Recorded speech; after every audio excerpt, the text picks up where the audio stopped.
এই ভাই এটা কি শিলাইছেন হিসকানা দিতে সাইন দিছেন তাই মুত কোন কোন দি কি ভাতিজা ডলমল নাকি খানা কি বেশি হচ্ছে কেন? এই ভাই এই এটা কি শাক বানাইছেন বোতাম দিয়ে উল্টে সাইডে দিছেন আমি বোতামে কোনো টাইম কেন নেমে হাতরামি করেন কেন আর বাল মেশিন টিশিন সব ভাঙিয়ে লাইম তো। ও তুইও আইছো তাহলে দুই ভাই একসাথে ডলো দুই ভাই একসাথে ডলি মানি আপনি কি বুঝাইতেন চান? ধর মিয়া আনেন কি কন?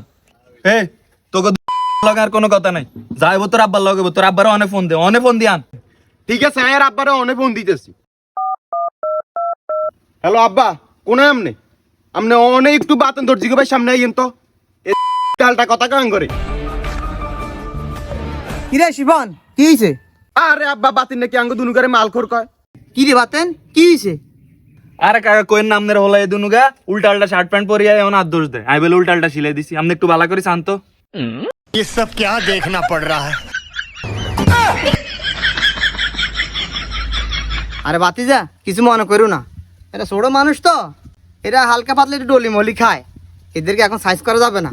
আল্লাহ যদি মাথা রায় রাত্রে এদের সাইজ করবো নি আমি, আমার একটু তাড়া আছে, আমি একটু বাজার যাইতে হবে। কালকে বাজার থেকে এক জোড়া জুতা কিনছিলাম, দোকানদার হারাম দাম আমারে 2 ফাড় 2টা ধরাই দিছে। আল্লাহ এটা গুছিতে ছিল। বাপুত মনে হয় বেগুন একসাথে বই ডলে বেগুন মানে ডলে না ফ্যামিলির আরাম দাদা যাচ্ছে না আনতে আনতে বেগুন বাড়ি